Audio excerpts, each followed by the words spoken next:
Bonjour à tous Bonjour. et bienvenue, je crois que c'est la session qui va clôturer cet amphithéâtre.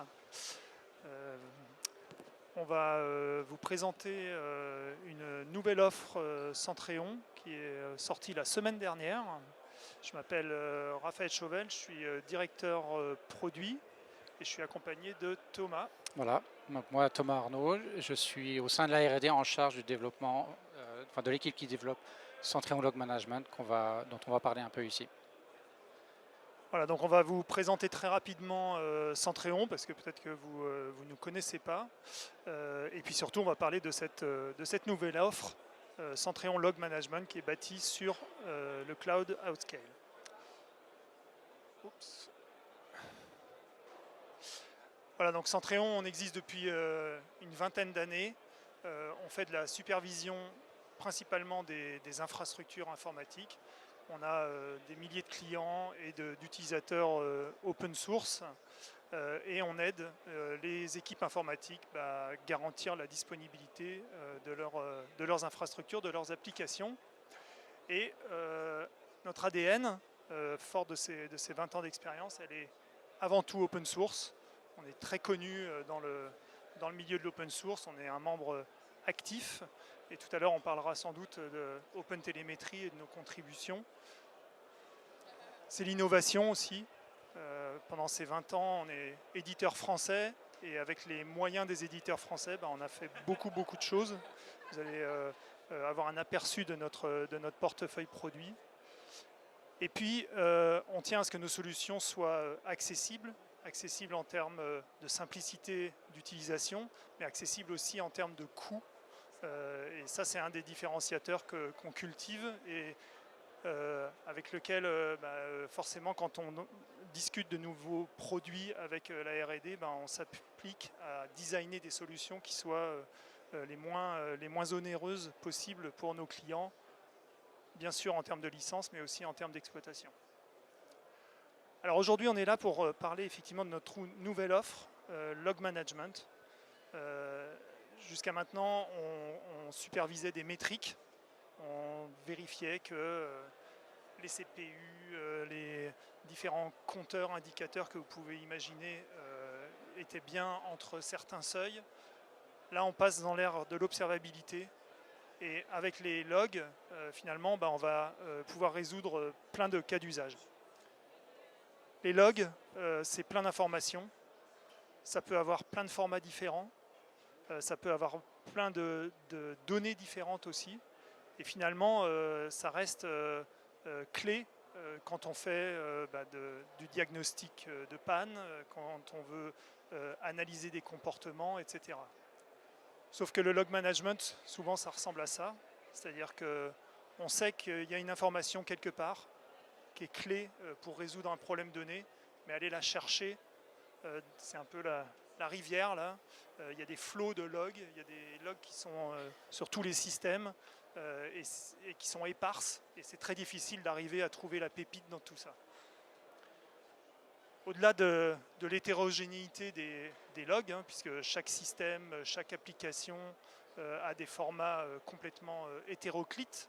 Là, tout à l'heure, on vous a montré du texte, mais ça peut aussi être du JSON, ça peut être plein d'autres formats.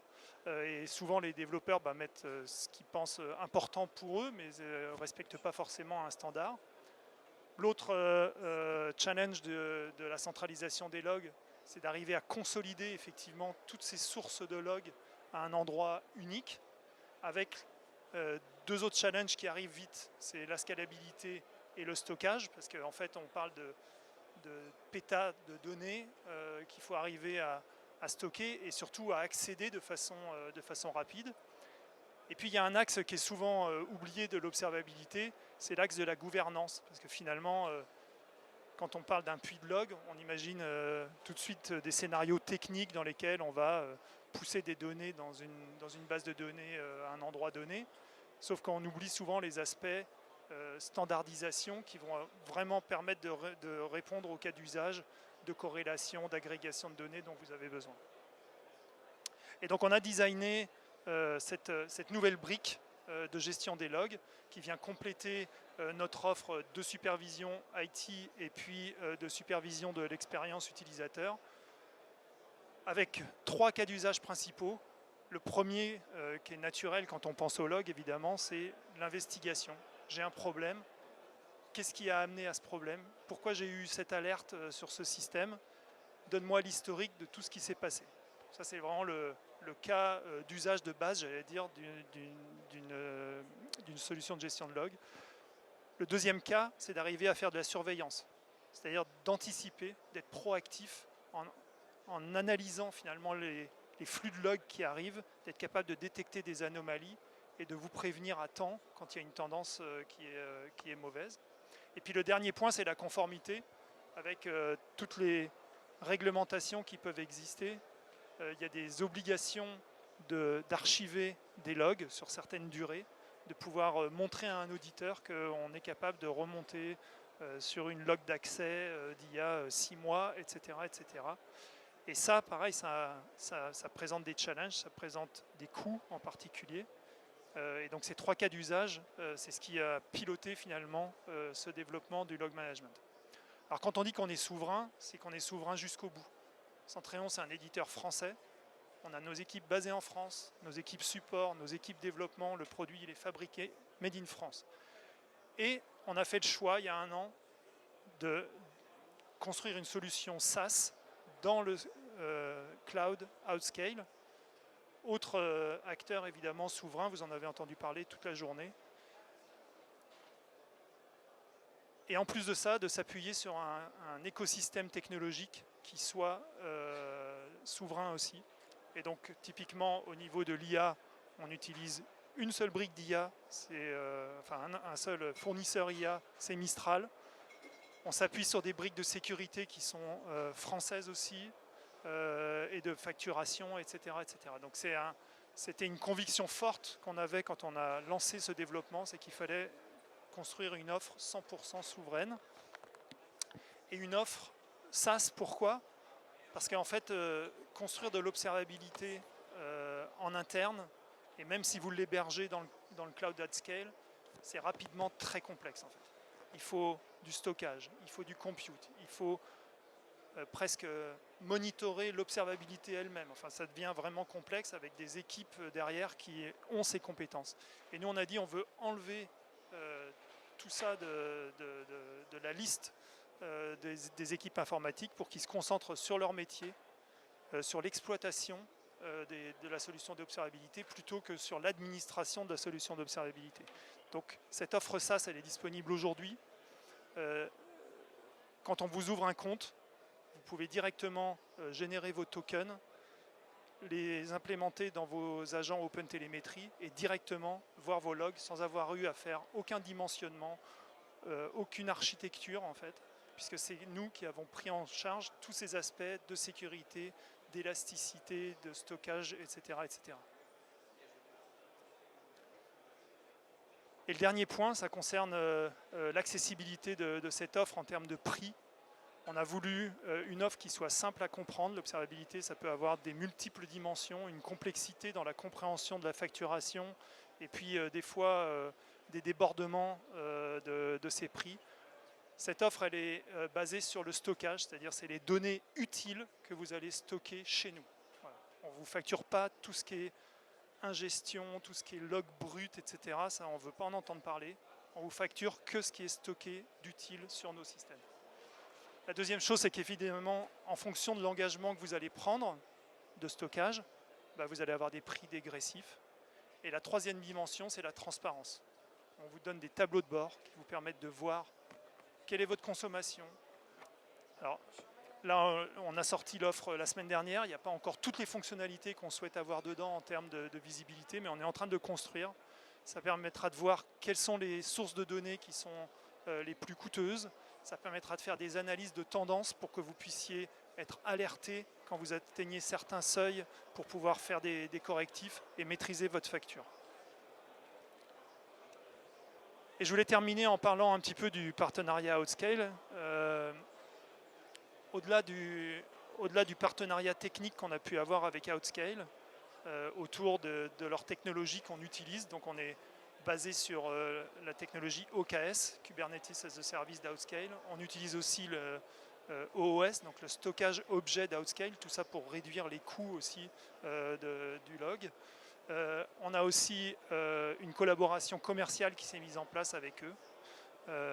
En particulier pour le service public, on sera bientôt dans la marketplace aussi, donc ça permettra aussi de consommer directement du Centréon Log Management depuis la marketplace. Et puis on a plein de projets. On espère que celui-ci il va prendre rapidement, parce que derrière on a plein d'idées de choses qu'on peut construire sur Outscale. Et j'en ai fini de mes slides. On va passer la main à Thomas qui va vous parler un petit peu de l'architecture de Centréon Log Management et puis surtout qui va vous montrer en image une démo en live de l'offre Centréon Log Management. Merci Raphaël. Alors l'architecture, on va être rapide là-dessus, on va passer vite sur la démonstration. Bon, c'est très simple, en fait, on adopte le standard OpenTelemetry. Donc vous branchez les agents OpenTelemetry, ça peut être les standards. Pour le coup, nous, on va fournir la documentation pour installer des agents OpenTelemetry tout à fait standards. Et derrière, en fait, on va collecter tout ça et vous fournir sous la forme d'un service. Donc, la capacité d'explorer les logs, de faire des contrôles automatiques sur l'ensemble de vos logs, construire des dashboards. Donc, à vous de construire l'intelligence qui ira derrière sur vos propres dashboards en fonction de vos besoins, dashboard métier, supervision d'infrastructure, etc. Et derrière, vous aurez la possibilité de brancher en sortie de tous ces contrôles, en fait, des webhooks par exemple, pour exporter ça vers votre ITSM, vers Teams, Slack, etc. Tous les outils que vous utilisez pour faire votre supervision. Alors. Et du coup, on va passer à la démonstration.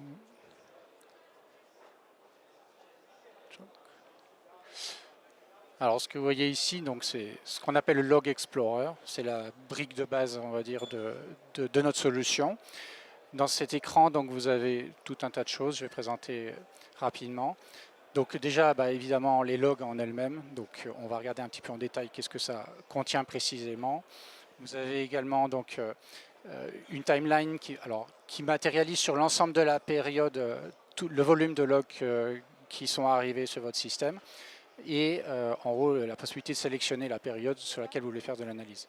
Ici, vous avez un panel donc, qui matérialise les différentes propriétés OpenTelemetry sur lesquelles que vous allez pouvoir utiliser pour naviguer dans vos logs.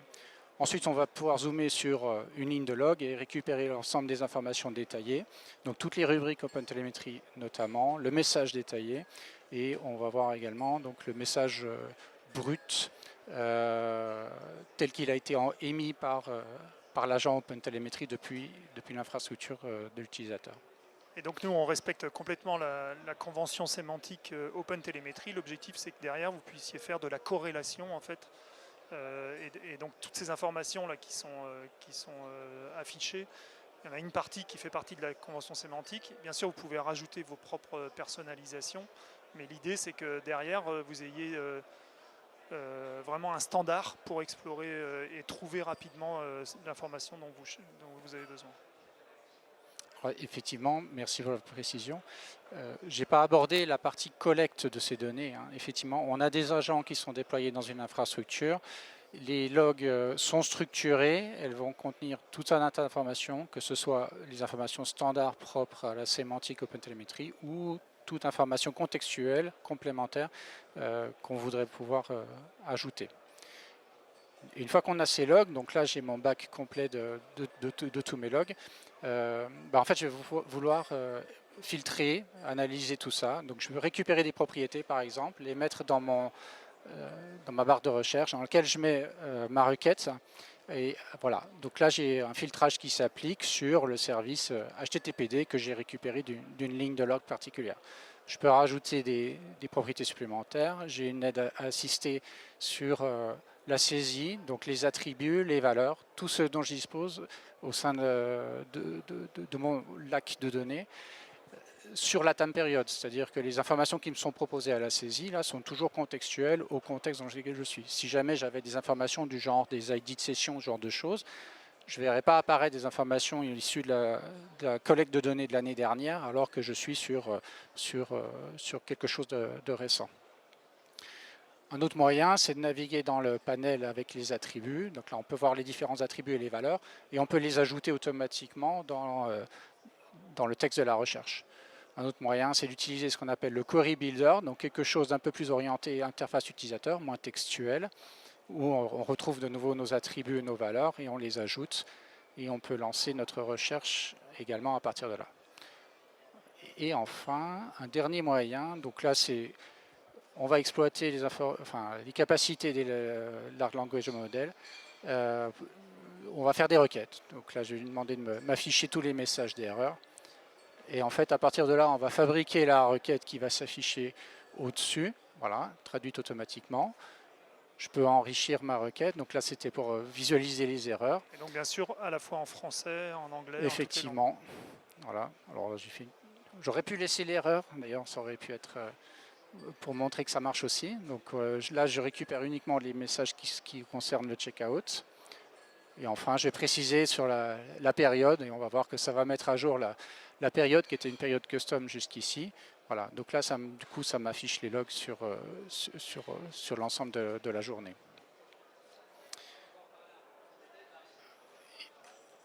Et voilà. Alors maintenant, on va visualiser les dashboards.